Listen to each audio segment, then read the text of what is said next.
John. I'm one of the owners of the gallery, and Kelly Rick there's the other owner. Thank you all for coming. We're really excited for the event tonight. It's the second time we're having a writer read in the gallery, and it's part of our effort to connect different types of art with the visual art that we would normally show. And so we're super excited and grateful that Matthew agreed to do this. Let me give you a bit of Matthew's background. He grew up in Woolwich, Maine, worked as a carpenter during the summers of high school and college, and then afterwards in Massachusetts, Iowa, and Wyoming. In 2009, he received an MFA from the University of Iowa's nonfiction writing program, where he first began writing profiles. His interests are wide-ranging, but always human. He has written about a radio host, workers at a cemetery, a Jehovah's Witness school bus driver, a ghost hunter, a UFOologist, a mountain lion hunter, a ballet dancer, a lobsterman, a custom rifle maker, and a guy named Ron. Currently, he is at work on an expansive essay concerning the small wood mill in Maine and its employees. Shout out. The wide pine boards they produce, old growth pine stands, the colonial mass trade, Shinrin Yoku, King Philip's War, Henry David Thoreau, a meditation on interestingness, and the reclaimed design aesthetic.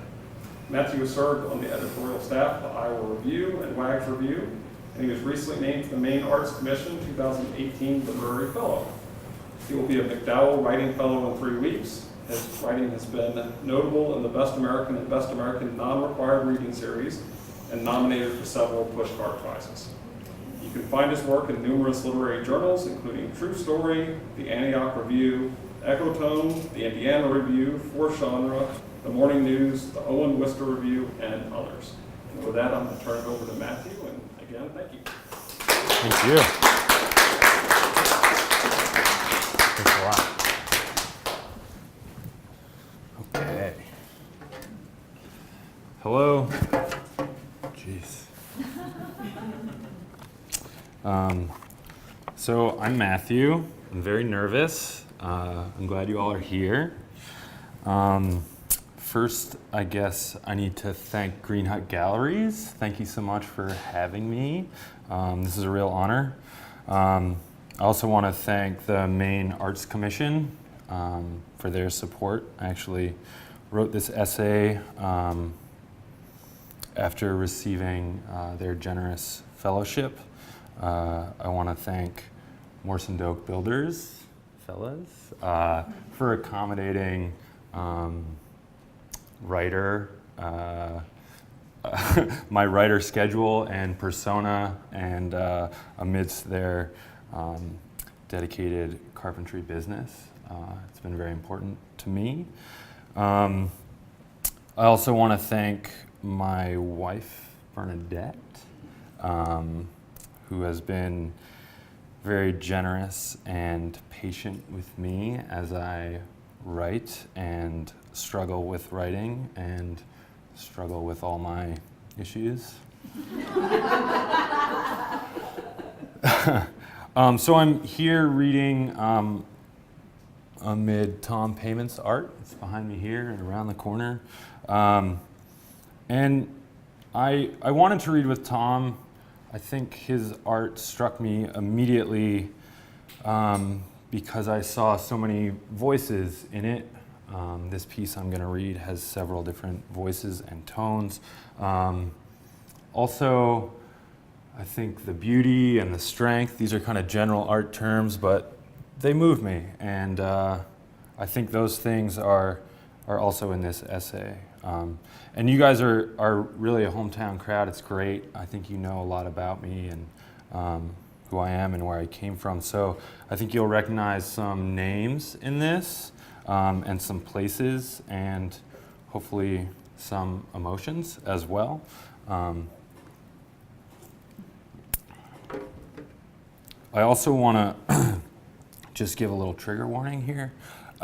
This essay will deal with some sensitive material. There may be some language inappropriate for young children. But without further ado, Thank you. It's going to be about 38 minutes now. This is 6 foot 3 inch man with Doritos. This one time, they had been swimming in the wide tidal river by his house, and they'd been caught in the rushing current, and though they were both good swimmers, Carrie was not as strong as he was, and as he swam free, she had been pulled further and further away. In retrospect, she wasn't anywhere near drowning or anything like that, but still, in the moment, in his mind, he had seen her swept down the brown river, past the shipyard and the town, past her parents' house, past the fort, past the beaches, and out to sea. Holy cow, he remembered how scared he had been. And along with the fear, he was also angry at her and blamed her. It would be her fault, not his, if she drowned. She just needed to put her head down and effing swim already. Of course, he hadn't said that.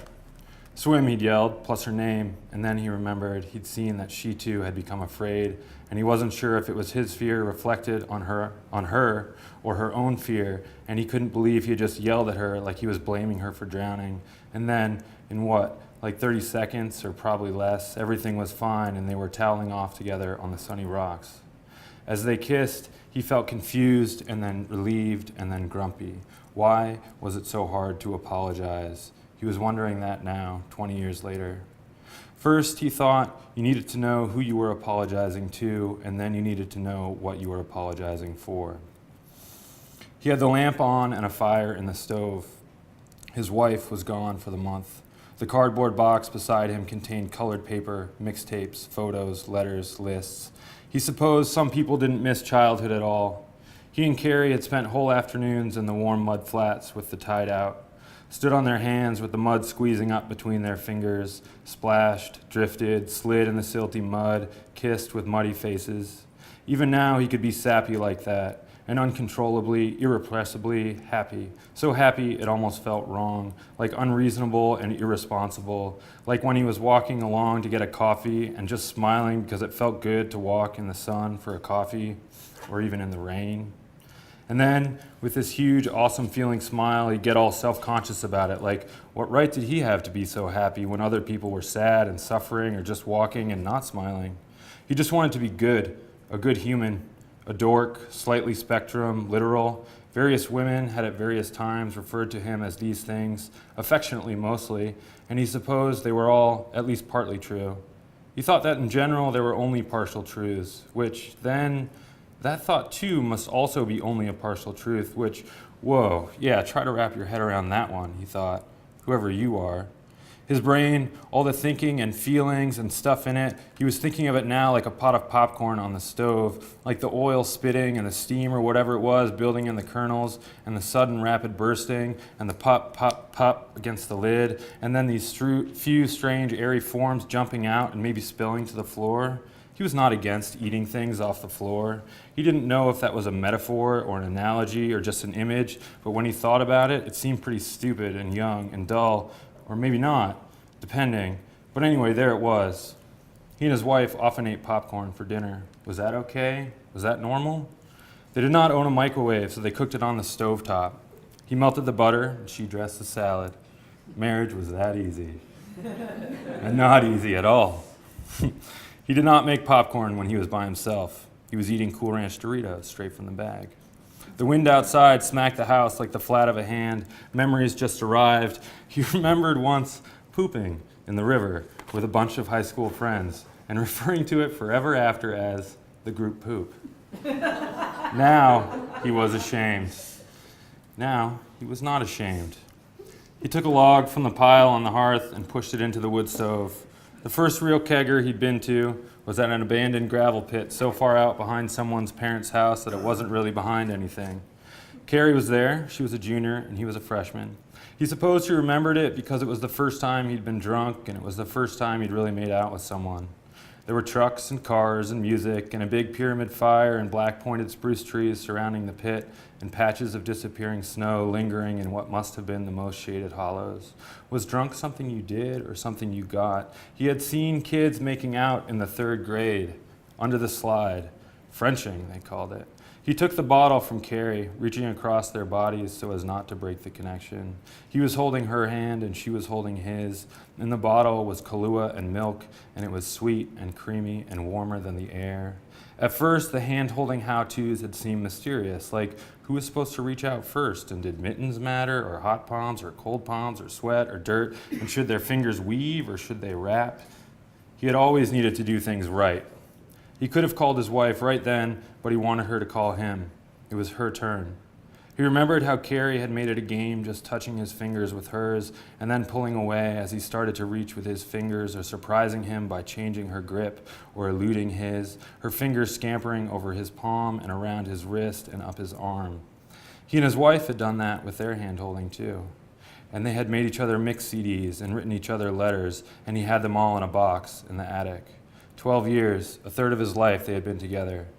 And he and Carrie, they had been together for about a year, 20 years ago, in high school. And yet, here he was, reading this fable she had written him about how they had become a couple. And as he read it, he felt it all over again. She wrote, he was 2 years younger than her, and she'd always remembered him as being pretty tiny. But the more her friends talked, the more she started to watch him during practice. She realized that he had gotten a lot taller than her and was really good at swimming, and it turned out that he was really funny and nice. One day it hit her that she really liked him. As soon as she realized this, she liked him more and more each day, and then one day she decided, and after about a half hour of staring at the phone, she dialed his number. It was important for him to be prepared for phone calls. He was a nervous kid in general, and even more nervous around girls. And so, if he was expecting a phone call, he would make a list of things to talk about. When Carrie first called, he'd been unprepared, without a list, and she'd had this timid at first voice, and he'd been like, wait, what? Until he'd said what, way too much, and he'd had to resort to doing the phone call equivalent of an affirmative head nod, and there were whole sentences that he didn't even hear, but apparently they arranged to go see a movie. He couldn't remember what the movie was. He wished he could remember, but also, who cared what it was? The wood was wet and hissed in the fire. It hissed in the stove, and it hissed in the gravel pit where the bigger boys kept dragging down dead limbs to throw into the flames. Julia was there, his brother's girlfriend, and her twin, Emily. Though they were both identical twins, they were not identically hot. Both were blonde and probably hotter than Carrie, but Julia was definitely the hottest. They were all on the swim team together. Sam, his older brother, wasn't at the party because he was captain of the basketball team, and the team was having some kind of basketball event. Basketball, like football, was cooler than swimming. It just was. Had you ever seen a movie where the cool kids were on the swim team? No, you had not. One of his friends, Chris James, he played soccer, basketball, and lacrosse. And he took bongs on his roof, and some girls said he danced like John Travolta in Saturday Night Fever, and he made Speedo jokes and said that swimming was gay. Drinking, on the other hand, even if it was Kahlua, was definitely cool. He had a letter beside him from Carrie that drove him nuts to think about. To read it now would only make him more sad. He wouldn't, not yet. Maybe he wanted to write to her instead. He didn't know what he wanted. But a letter seemed inappropriate since he hadn't seen or heard from her since around college, and he didn't know really what he wanted to say, except maybe that he wished they were together again 20 years ago, drawing a beanstalk with markers. That, he thought, was a weird thing to wish for. At some level, though, he also wished he could still run around in the woods all day. Back then, before high school, he'd imagined that he was Robin Hood and Little John and Friar Tuck all at once. He didn't know how that worked exactly, specifically, but he, as them, would be crashing through the woods, hooting, shooting arrows he'd fashioned from straight sticks at the sheriffs. I mean, you know the story, which is all maybe pretty weird for a 36-year-old man to wish. The beanstalk was black with colored leaves. The paper was the heavy textured watercolor kind. He was looking at it, the picture, holding it in his hands. Even though there were no beans among the leaves, he knew it was a beanstalk. He didn't know how he knew. He wasn't going to cry. Did you know that Cool Ranch Doritos are gluten-free? Did you know that in Europe, Cool Ranch Doritos are called Cool American Doritos? Let me tell you about the cool Americans, he thought. At the outer edge of the party, Julia and Jeremy Decker were in the middle seat of a minivan. They were both seniors, and remember, Julia was his older brother's girlfriend. Jeremy went by his last name, which, though it was pretty badass, did rhyme with pecker. He was like a four-sport athlete, that guy. What they called a stud, with a huge bench press chest and a buzz cut. Through the sliding door, he saw their mouths working hard, engaged in a kind of tug of war for something very urgent and squirming and alive. He and Carrie saw it together. Before Carrie, he had kissed only Mary Montgomery with an open mouth. That was in 8th grade. They had been on the couch with a bowl of popcorn watching a movie he very much wanted to see called First Night, starring Sean Connery. Great movie, great movie. He remembered the mixture of obligation and curiosity and aversion and pride about what they were doing, what he was doing. He could still taste Mary's breath like lunch meat and feel the bits of sharp popcorn and the smoothness of her teeth and her tongue. In some cultures, tongue was a delicacy that you ate. He did not remember what Carrie's mouth tasted like, but it was fun to kiss in the cold. There were lots of things he did not remember, obviously. He remembered arriving at the party, holding her hand, kissing her near a puddle, the ease with which they kissed, their mouths opening wider and wider, some huddled, whispery conversations where maybe he was confiding something to her, to which she replied, "Really?" And he remembered realizing the power he had over her just because she liked him. He sort of didn't know what to do about that, but he noticed how her attention followed him around the bonfire and how, feeling her attention, he wanted it to follow him everywhere. Throughout his life with other women, he would try to engender that feeling by being aloof or flirting with someone else or pretending like he had very important things to do. He picked through the yellow chips in the bag until he found a nearly perfectly triangular one, which he dramatically turned to inspect and then ate. After the party, he and Carrie and Julia and Emily had all gotten a ride back to someone else's house. There they ate microwave popcorn on these huge couches in front of a huge television, and he remembered Julia crying about making out with Decker. Julia asked him why she had done what she had done and what she should do now, and he remembered how important this had made him feel. He said what he thought was exactly the right thing to say, which was that she should just be honest and tell the truth, and then he had fallen asleep on the floor next to Carrie, feeling very happy. In the spring and summer after the party, he and Carrie picked strawberries and walked her German Shepherd Digger and played ping pong and read books on secret private beaches and swam and caught fireflies and ate so much cookie dough there were hardly any cookies to bake. They lived on opposite sides of the river, so his parents would drive him halfway to her house, to the post office, where she would pick him up and drop him off. His friends did not particularly like Carrie. They thought she was mousy, and she sort of was. She had allergies severe enough to prevent them from seeing each other, which made him angry because he basically thought allergies were made up. He did not understand menstruation or hormones. She had more dark hair on her arms than he did, brown hair, brown eyes, a big freckle on her forearm. She said how she was feeling and what she thought, and she was smart, and he listened to her. Together they made fun of the cool kids, and then, as best he could, he hung out with them. He told her he had to. She said that he didn't. Once, she said that she was worried about another girl liking him, and he dismissed it, though he knew it was true. And he also knew that all of his friends wanted him to get together with that girl, Maggie, who they said was very hot. But that was later. When Carrie's family went to the Bahamas, he made her a cassette tape to take, and she said she'd find him a shell. She looked and looked, and she could not find a single shell, and so instead she brought him a spice jar filled with the fine beach sand. He remembered being unreasonably disappointed by the jar of sand, even though she'd written him a letter about it, and he could see the particular agony she felt at the beach's shelllessness. He didn't know what had happened to the Bahamas sand. In his hands right now, he was holding a card with the word resplendent on it. She had drawn the word. The letters were green and swoopy like grass, and on the back of the card in black pen, she explained that she had chosen the word resplendent because she wanted to give him a word that described him and that maybe he didn't know the meaning of. Was he shaking? Oh man, that felt wonderful when she gave it to him. But then there was also confusion because while he did not know the meaning of resplendent, he wished that he did. And actually, truthfully, what he wished was that he knew the meaning of every word. In general, at that time, he believed there were perfect people in the world who knew everything and were never wrong or confused or sad and never lied or burped or had zits. He secretly thought he was one of those perfect people, and now, when he thought about it, he was still capable of believing he was one of the perfect people, which, as you can imagine, could also lead to some pretty serious internal recriminations whenever he caught himself deviating from perfection, which it turned out seemed to happen a lot.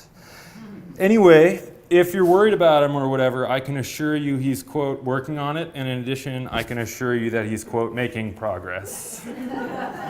As evidence, I give you this image of a 6-foot, 3-inch man in slippers, jeans, and a hooded sweatshirt sitting on a small antique chair by a fire in a sparely furnished room beside an empty blue bag of chips, head literally tipped back, laughing out loud at all that resplendent joy he had once felt at receiving a card from a girl, and how it had all been kind of immediately overwhelmed by the impulse to show through some ornate contortions of language and also sincerity that he both knew and did not know the meaning of the word resplendent.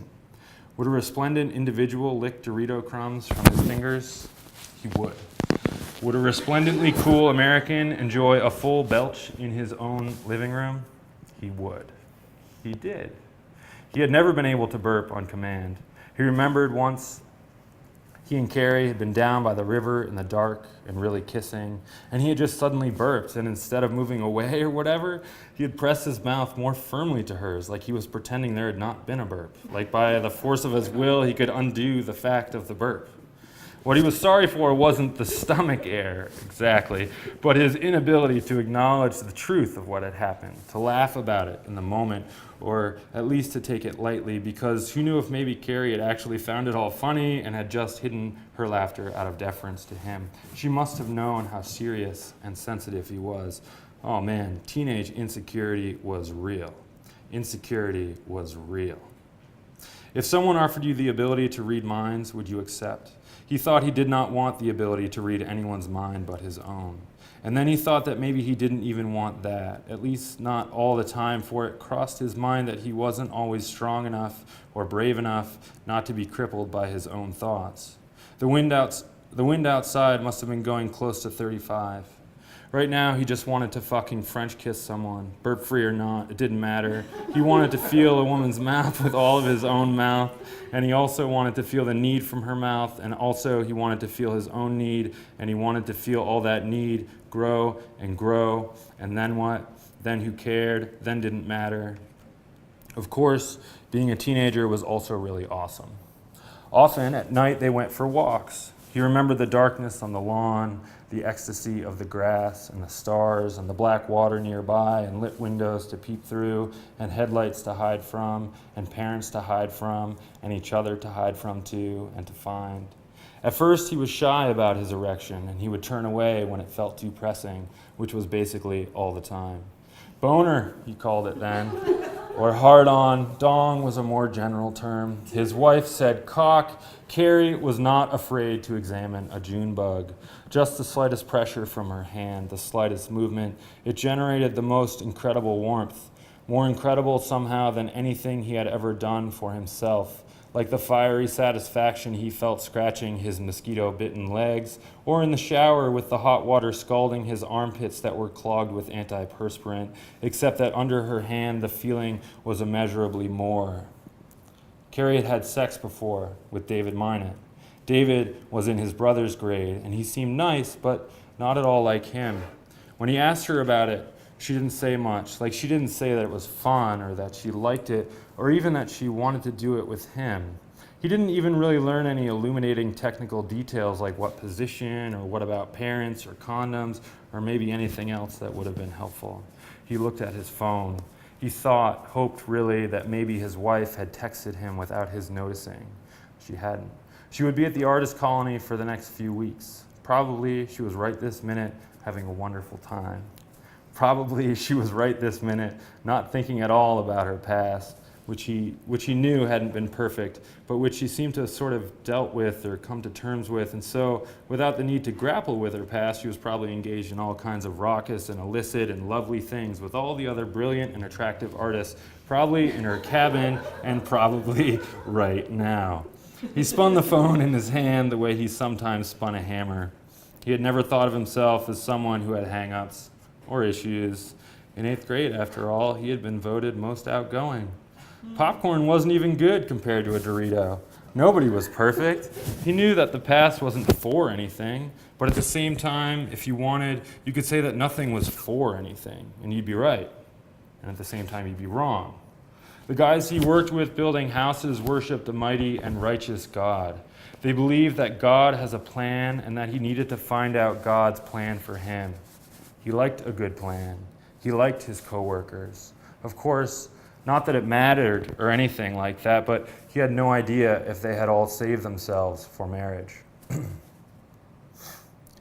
were basically three things with Carrie that sucked to remember.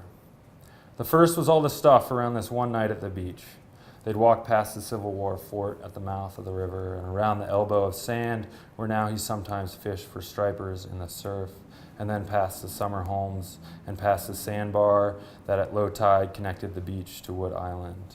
He couldn't remember if the house lights were on, or even if it was spring or summer or fall, though because of the phosphorescence marking their steps, he suspected it was late summer. He must have been barefoot. He'd bought the 3 condoms at the Rite Aid near the YMCA. He had already removed them from the box and thrown the packaging in a sidewalk trash can. It had somehow been important to do all of this casually. They kept walking. The urge was to pat his pocket to check on the condoms, but he suppressed it. He did not remember if he tried to set the mood somehow with jokes or hand-holding or tickling or love talk or whatever, but he remembered that he was very nervous, and finally, ready or not, a blanket would have been spread on the sand. They had a plan. This was a mutual thing. But in his memory, it was as if she weren't there. There was sand, and the air was chilly, and there was a towel half over him. It felt secretive and damp. He had seen a headlight way down on the dark beach, and he had lain extra still and quiet and scared. It was a 4-wheeler, a park ranger. The first condom was covered in sand and unusable. He was aware of the quickening of his breathing, its thinness and variability, the rapid rise and fall of his chest, his heart, and then he was aware of her ear on his chest, feeling him heave, hearing his insides. He had always been good at disguising discomfort. If at work he hit his thumb with a hammer, he did not cry out, but instead continued hammering. On the beach, his entire body had shaken, which sucked, because he did not want his body to shake, and yet it was, uncontrollably, as if his body were out of his control and were not his or him at all, and quickly, without thinking, he hated it. And then there was the thing with his thing. Semi, they used to say, and chub. In his mind, by the stove, he said, fade, as in, and then you would fade. It hurt to even remember, which was, wow, a moment could really F you up, if you let it. Had he let it? To her, he had said, I don't understand. And he had said as much to the aspects of the universe he hoped might contain salvation, the aspects way past gravity and galaxies and light speed, those grand astronomical facts that at that time he thought were easy. He dropped another condom to the side, or maybe he threw it. To his friends he would lie, to his brother also. He wished for the ranger to come back and to arrest him, to make it stop. And then he felt her hand pulling, and how miraculous it had seemed. When the third and final condom was on, though he felt very excited, it was not in that hot, terrific way, but more in like a way that was just urgent to get an ordeal done with. And I don't know. I guess here I'm just going to jump in to say that I've chosen to skip over the few brief moments of actual intercourse because, frankly, I don't remember it that well. And in addition, asking you to read, or in this case here, a reconstructed teenage scene composed in a small room in the middle of the day just seems awkward. Also, and maybe this is closer to the truth, I don't want to write that scene. Watch instead as he watched in his memory, as he had watched many times before in his memory, his dad driving him home afterward. Watch him looking out the passenger side window as they leave the post office parking lot. Watch through the dark and, of course, the rain as they turn onto the bridge and disappear over the river. Please hold.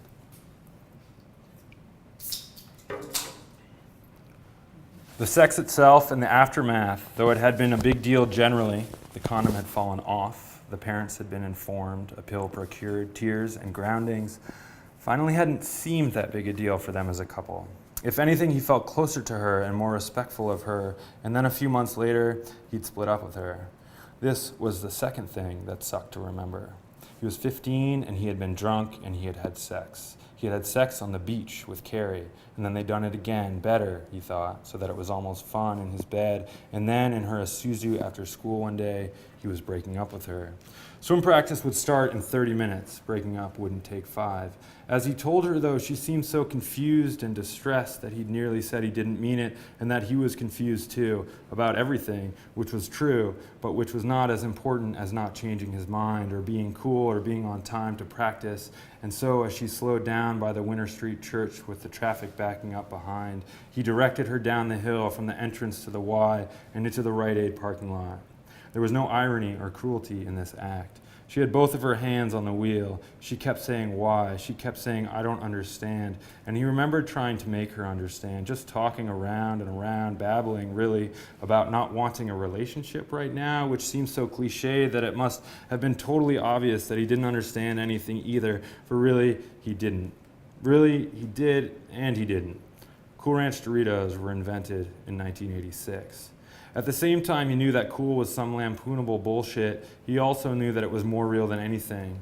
He remembered the bong toker Chris James in biology class, nodding toward Maggie, who was leaning forward over the blacktop lab table, her feet spread so that her legs in her tight blue jeans made an inverted V. She was wide-hipped, slim-shouldered, blonde, cheerful, smart.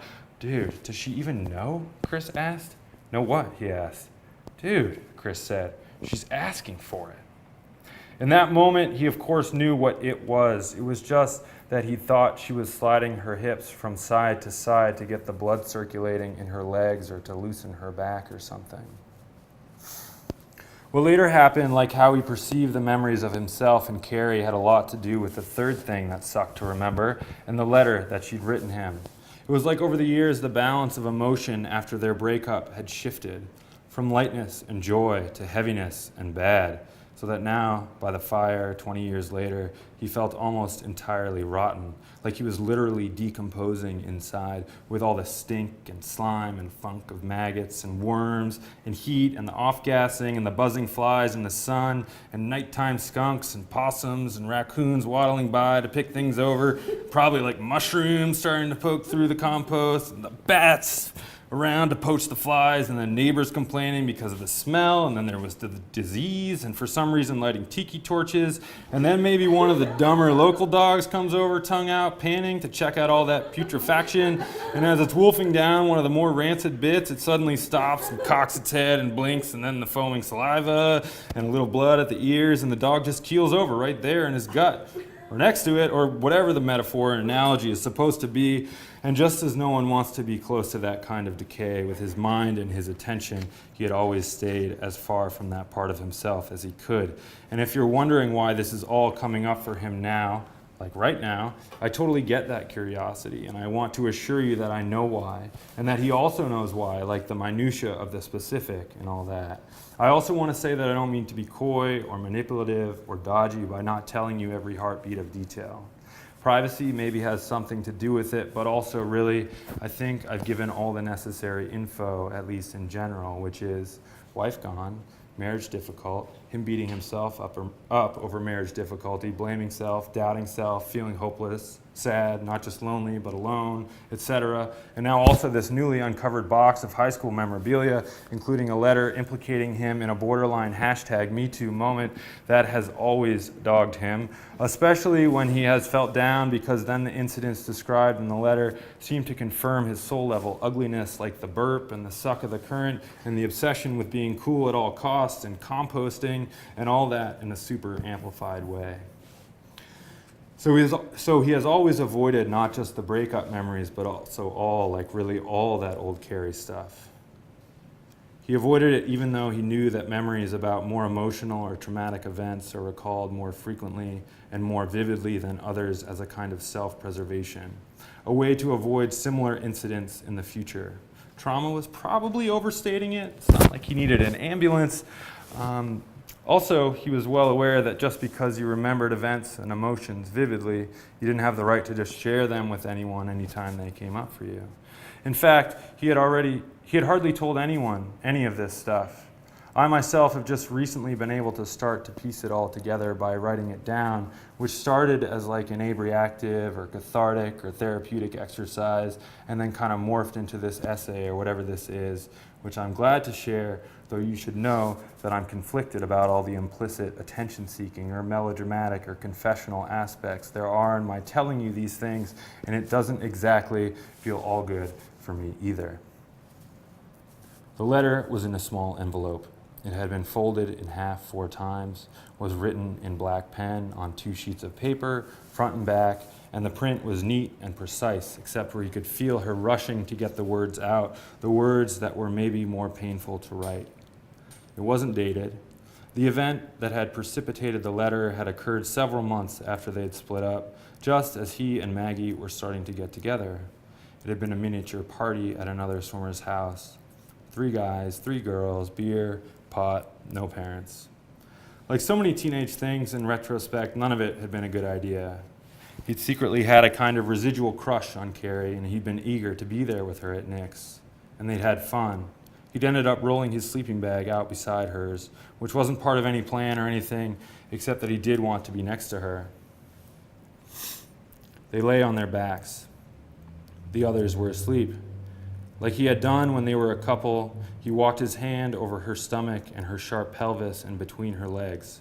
He remembered that his fingers had been very fumbling and that she had been very, he wanted to say, enduring, but really he didn't know what she had felt.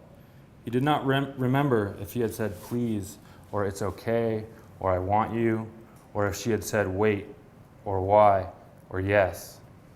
It seemed likely that neither of them had said anything. Later, he thought that he had wanted her to know that he still thought she was great, like as a girl and as a human being, and that he had intended his fingers to say that to her. Oh man. And even later, it bothered him that he had somehow managed to excuse or validate or justify his actions with some trite plea to goodwill, like it was okay because he meant well.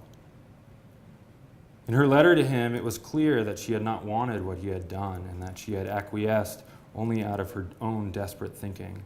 She wrote, I don't know, this whole Nick's house thing is really bothering me. You probably don't want to hear about it just because it's kind of uncomfortable to talk about, and you most obviously don't like talking about uncomfortable things, but I don't understand why you did that. Don't you know that no matter how much you tell me you don't want any relationship or whatever right now, I keep thinking there must be some attraction left? I don't see how you could have done that if there wasn't. What does that mean? I'm so confused. Can't you explain it to me so I'll understand? And then, after writing about the secrets they had once had together, she continued, now we do have at least one more secret, even if it's kind of a weird one. You and I were the only ones who knew what happened, and that kind of made me happy. And now that I think about it, I almost didn't care whether you liked me that way or not. You were acting in such a way that I really didn't like, that for once it didn't hurt so much that you didn't like me because I didn't really like you. But I still love you, and I still can't seem to let go of you, so I didn't want you to stop. And then, I guess I'm writing this because maybe it'll make you realize something that you didn't realize before, and you'll act a little more like you used to. But if you can't, then I'm just going to do my best to say fuck you and to try to forget about you. Carrie, he'd recently learned, was married now too and had a family and had built a house and had most likely forgotten about him, which was both a relief and not a relief in that moment as he knelt on the stone hearth in his living room. There were sticks of birch and maple and ash stacked neatly to his left. The letter was on the table. He had turned off his phone. In the years since Carrie, it had always been so easy to forget that she had been 2 years older than him and had possessed perfectly competent mental faculties that he couldn't exactly totally read, and that also she had her own full powers of agency, and on top of everything else, both of them were really very young, and booze and pot, etc. But he wasn't trying to make excuses or shrug whatever about anything. This wasn't moral relativism. He thought that one of the reasons apologizing was so hard was that it involved a kind of self-forgiving, right? Like, it probably says exactly that in lots of famous places. The reason I'm even telling you all this is that I think I'm ready.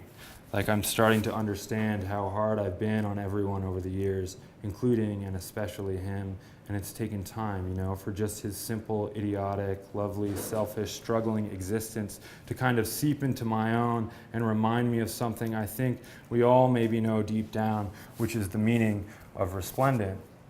Is that too cheesy? Basically, well, I think it's important that you don't dismiss or forget that you've fucked up and done dumb, regrettable stuff. I also want you to remember that all the other wonderful stuff matters too. And I'm not saying I know how the scales between fuck ups and fuck yeahs work, like that every one good cancels 4 bads or anything. But hear me out here, and just for this one tiny moment, don't worry about the scales or sadness or pain, and instead, in this very specific infinitesimal instance of now, allow yourself to recall the warm mud or her hand, or the lunacy of the bong toker Chris James, or just any one of the many fucking feelings of pleasure. There. Good. Take another second if you like. Cool Ranch Doritos are scientifically engineered for your enjoyment. And though I cannot say how it all ends for our protagonist and his wife, or Carrie for that matter, I can say with a high degree of confidence that as he knelt before the little green wood stove, all the readable molecules and synapses and contents of his mind were very nearly blank or silent or at rest, or whatever it is they are when you're feeling okay. He opened the damper in the stovepipe and he opened the stove door. The door squeaked a little in the hinge the way it always did, and he took a stick from the pile, ash, and with it pushed the orange coals rippling and ticking and almost fizzing, and he felt the heat on his face and also the cold rush of air sucking past him and into the stove, and he heard it too, the rushing of air through and over and up and out and out. Thank you.